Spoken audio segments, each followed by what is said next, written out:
संताप व्यक्त होत होता. अशा नराधमांना ही फाशीच दिली पाहिजे अशा पद्धतीचं देखील एक मागणं घराघरातून महाराष्ट्रातल्या आपल्याला पाहायला मिळत. संतोष देशमुख यांचे बंधू धनंजय देशमुख आपल्यासोबत आहेत, त्यांच्याशी आपण बोलूयात. खरं तर राक्षसाला हे लाजवेल अशा पद्धतीचा हा कृत्य होता. तेच राक्षस आहे. त्यांनी अनेक संसार उद्ध्वस्त केले आणि अनेक मुले अनाथ केले, त्यांनी चोऱ्या केल्यात आणि अपहरण केलेत आणि खंडण्या गोळा केल्यात आणि त्यांच्या सगळ्यांच्या मिळून प्रॉपर्टी अटॅच आहे. त्यांना प्रॉपर्टी करताना किती काळा पैसा यायला आणि रोज काय घेतलं पाहिजे याचं कुठलंही भान नव्हतं. 4,000 5,000 लिटरचं पाणी प्यायचे स्वतःच्या शरीरासाठी आणि यांनी लोकांच्या लेकरांचा विचार नाही केला. संपून टाका म्हणले याला. एकही कुठं यांची नसलेला माणूस, 10-15 वर्ष झालं गावगाडा चालवत असलेला माणूस आणि एकदा तरी विचार करायला पाहिजे होता की त्याला संपवलं गेलं पाहिजे होतं का. आणि सगळे हे एक आहेत, हे आरोपीचं समर्थन करणारे, आरोपीला म्हणजे त्याचं मनोबल वाढवणारे हे सगळे लोक पहिल्या दिवसापासून जी विकृती आहे त्या विकृतीच्या जातीचे. मग ज्यांनी समर्थन केलं त्यांना जातपात धर्म काही बघायची गरज नाही, एकाच जातीचे, एकाच विकृतीचे आणि ह्यांना कधीही जिम्मेदारी स्वतःची काही वाटली नाही आणि ह्यांनी ह्या गोष्टी घडवायला सगळ्यात मोठं पाठबळ दिलं. पण एखाद्या व्यक्तीला अमानवीय पद्धतीने अशा पद्धतीने मारणं आणि त्याचा कुठलाही पश्चाताप नसणारे परत हसणं हा हा एक अघोरी प्रकारच म्हणावा लागेल. याला सगळ्यात मोठी गोष्ट म्हणजे राजकीय पाठबळ जे ह्यांना देत होते आणि एक नंबरचा आरोपी आहे. त्या आरोपीची ही घटना काही पहिली नाही, अशी कित्येक घटना आहेत. त्याचा एफ आय आर पोलिसांनी घेतला नाही, पोलिसांना कुठलीही दखल घेतली नाही. सगळे फरार आरोपी असताना ह्यांनी त्यांच्या ऑफिसमध्ये पोलीस स्टेशनमध्ये ह्यांचा सर्रास वावर करायला लावा. पोलिसांचे खऱ्या अर्थानं हे आरोपी मित्र होते. हे आरोपी फक्त आमच्यासाठी पोलिसांचे मित्र होते आणि त्यातूनच हे सगळा प्रकार घडलेला आहे. आज जेव्हा हे सर्व फोटो समोर आले, संताप पाहायला मिळाला. अनेक जिल्ह्यांमध्ये बंदची हाक देण्यात आली, कुठे आंदोलन सुरू आहे. बीड जिल्हा देखील आज बंदची हाक देण्यात आली. सर्व व्यापार बाजारपेठा बंद आहे. एवढाच पर्याय आहे. निषेध व्यक्त करण्यासाठी दुसरं काय करू शकतात. हे नराधम अपहरण करून मारू शकत होते, पण ही संस्कृती आहे, चांगले विचार आहेत म्हणून एक संवेदनशील मार्गाने कुठेतरी निषेध व्यक्त करता यावा, कुठेतरी आक्रोश व्यक्त करता यावा म्हणून हे आंदोलन लोक करत असतात.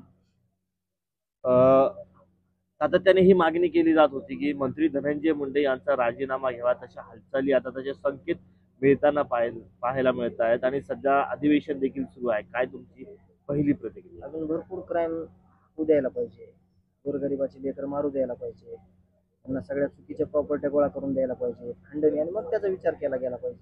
आता एवढ्या लवकर घाई कशाला करायला नाही पाहिजे. आता हे सगळी अराजकता सगळ्या राज्यभर गेली पाहिजे, सगळे हे चुकीचे संदेश गेले पाहिजे आणि मग त्याचा निर्णय झाला पाहिजे. जरा लवकर गडबड करण्याची काय गरज आहे.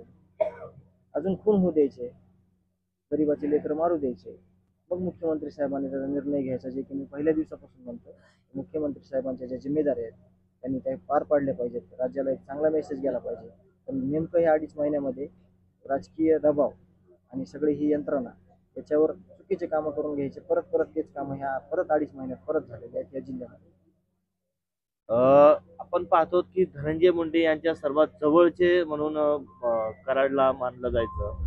त्यांचं कार्यकर्ता सर्व काही, त्यांचं पानही हलत नव्हतं अशा अनेकदा सभेमध्ये आपण पाहिलेलं आहे. मग अशा हत्या करताना हे तुम्ही म्हणण्यापेक्षा म्हणत गेलं म्हणजे म्हणलं जात होतं असं नाही. सगळ्या प्रॉपर्टी सुद्धा अटॅच आहे, बिझनेस अटॅच आहे. जर आमच्या गरीबाचं कोणाचं काय असतं तर तुम्ही त्याच्या माझा कशाचा न्याय होणार आहे मला सांगायचं. उत्तर आहे का कोणाकडं? मुंबई तकला बोलतात, मुंबई तकला बोलतात. आरोपींना शिक्षा म्हणजे न्याय नाही का आता तुमच्या दृष्टीने? मग तुमची मागणी काय आहे? संतोष देशमुखांचा जो क्रूरपणे हत्या झालेली आहे तर त्याच्यामध्ये देशमुख कुटुंबियांना न्याय मिळायला हवा. देशमुख कुटुंबियांना म्हणजे संतोष देशमुख गमावल्याच्या संदर्भामध्ये आरोपींना कठोर शिक्षा हा न्याय वाटत नाहीये का? अजिबात नाही. त्यांना केलेल्या कृत्याची शिक्षा ते घ्यायला, पण आमचं पाप काय? एखादं उत्तर आहे का? आणि हे जर त्यांना आता तुम्ही करताय तर त्यांच्यावर आधी 20-20 गुन्हे आहेत, ते तुम्ही का केले नाही? प्रशासनानं का केले? अस्सलाम वालेकुम गाईज, आदाब, नमस्ते आणि जय महाराष्ट्र. मी आपला शेख मिराज आपलं स्वागत करतो आजच्या यूट्यूबच्या ह्या नवीन ब्लॉगमध्ये. आज मी मस्साजोगला आलेलो होतो आणि मस्साजोगला आल्याच्या नंतर जे काल अवघ्या महाराष्ट्राने जे पाहिलेलं आहे, जे घटनाक्रम जो घडलेला आहे, ते सर्व पाहून आपण सर्वजण थक्क झालेलो आहोत. कारण विषय असा आहे की काल सोशल मीडियाद्वारे मराठी न्यूजवरती आपल्याला दाखवलं गेलं की स्वर्गीय संतोष अण्णा देशमुख यांची जी हत्या करण्यात आलेली आहे ती कुठल्या प्रकारे करण्यात आलेली आहे, त्याचे जे फोटो व्हायरल झाले आहेत, तर ते हृदय पिळून टाकणारे एक घटना घडलेली आहे. ह्या नराधमांनी, ह्या नीच नराधमांनी जे काही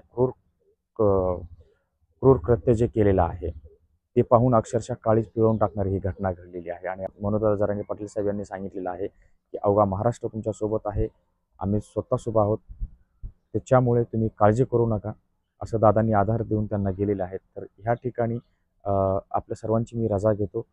जर व्हिडिओ आवडला तर व्हिडिओला लाईक करा, चॅनलला सबस्क्राईब करा, बेल आयकॉनला प्रेस करा. धन्यवाद. मनोज दादाने अगदी कडक शब्दात सांगितले बदला होईल. झालाच पाहिजे, नाहीतर उपयोगच काय.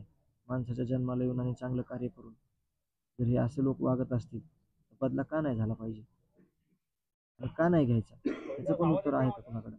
येतो 2 निश्चितपणे आपण बघितलं या ठिकाणी महत्त्वाची गोष्ट ही आहे, धनंजय मुंडे यांचा राजीनामा झाला किंवा आता या चार्जशीटमध्ये कलम वाढवले तरी माझा भाऊ परत येईल का, ही भावनिक प्रश्नाचे उत्तर खरंच आज कुणाकडे नसेल. परंतु मनोजदादा जरांगे पाटील यांनी सांगितलेले की आता रडत न बसता लढावं लागेल. तर तो शब्द घेऊन आता या ठिकाणी धनंजय देशमुख यांनी सुद्धा मान्य केले की आता न्यायासाठी लढावं लागेल. हा एकच आहे.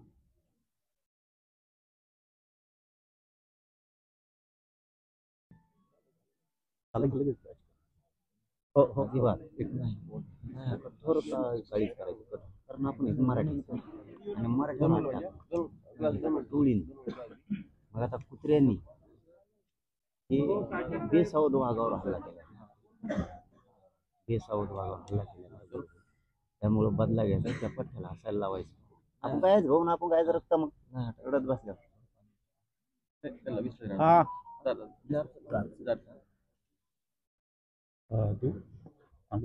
काय व्हायचं तर थांबा 2 मिनिट. हो द्या.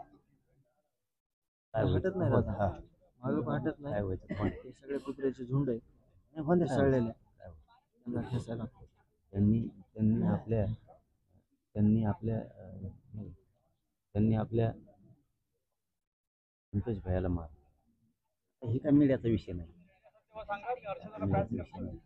Yes sir. आणि आता इथून पुढं तरी गावकऱ्यांनी असं राहावा, लेख आहे गावाचा. म्हणजे एवढं सांगून जाईल, गावाचं लेख आहे असं पक्क राहावा.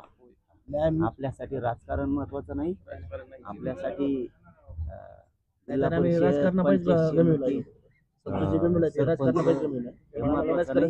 आपल्याला लेकरूला असलं पाहिजे. बस संतोष भाई असले पाहिजे. मला काय माहित, सिंगल माणूस बाजूला जाणार का क्रूर हत्या केली ना तर आपल्याला संतोष भाईला हसायला लावायला. आपण वाघासारखे आहेत ना माग, लोकशाही न्याय तर बरं नाही तर आम्ही मारू. आपण ते वाघासारखे आहेत माग. आता हिचे परिणाम पुढे आता प्रशासन बघल काय होतील. इतक्या दिवस 3 महिने आम्ही शांत राहिलो. मी कधी या टोकाचं बोलत नाही.